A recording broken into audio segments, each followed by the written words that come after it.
My name is Tony Stark. You've probably heard it. Billionaire, genius, playboy, philanthropist. Yeah, those are the labels people love to throw around. But here's the truth. I'm just a man who got hit hard by life and decided to hit back. Harder. I still remember that day in the middle of the Afghan desert. The sun was brutal, the air reeked of gunpowder, and I was smiling because my weapons were the most powerful in the world.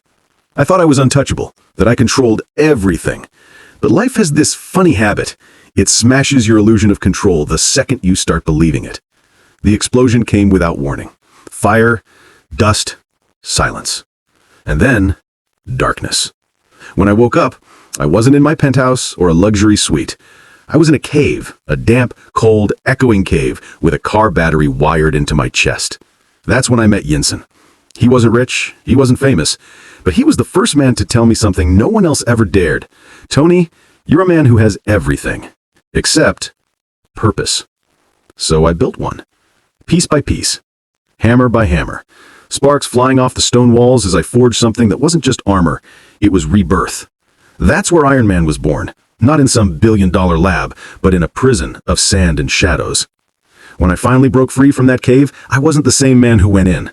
The Tony Stark who cared only about profit and parties died in that darkness. The one who came out, he was someone new. Someone who could fly, someone who could fight, but also someone who had finally seen how fragile life really is. I used to think power was about control. Now I know it's about responsibility. And that's the hardest armor to wear. That day when the dust settled and the metal cooled, I realized something else too. Every time you create a new version of yourself, the old one has to die. And that's exactly what happened to me. Tony Stark, the careless man, was gone. Iron Man was all that remained. But I'll tell you something. Sometimes when it's quiet, I can still hear his voice inside the suit. The man I used to be, whispering from the past, asking, was it worth it? When I came back to Malibu, everyone said the same thing. Tony Stark is alive. But the truth was, the man who stepped off that helicopter wasn't alive. Not really. He was reborn. The reporters screamed questions, the cameras flashed like machine guns, and Pepper, God bless her, ran straight into my arms like she couldn't believe I was real. For a second, I didn't either.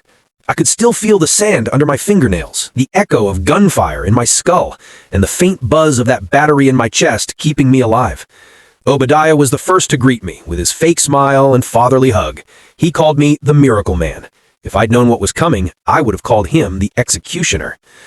They wanted me to hold a press conference. I didn't plan to say much, just thank the people, smile for the headlines, then disappear. But then, something inside me snapped.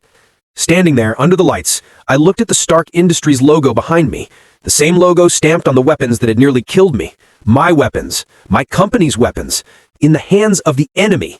And I just said it. No script, no plan. I saw young Americans killed by the very weapons I created to protect them. Effective immediately, I am shutting down the weapons division of Stark Industries. You could hear the world gasp. Obadiah nearly had a stroke. The boardroom suits looked like I'd just detonated a bomb under their stock prices. But I didn't care. For the first time in my life, I wasn't trying to sell something, I was trying to save something. That night, I sat in my workshop, staring at the glowing circle in my chest. Arc Reactor. Miniature clean energy source built to keep shrapnel from reaching my heart. Funny, right?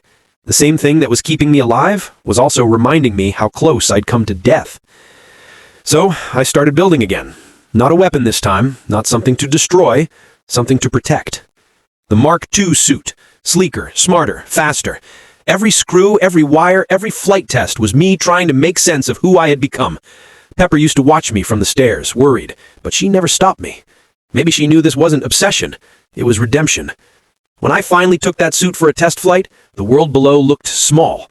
The city lights twinkled like stars, and for a moment I felt weightless, not just in the air, but in my soul. And that's when I realized I didn't need to build weapons anymore. I was one.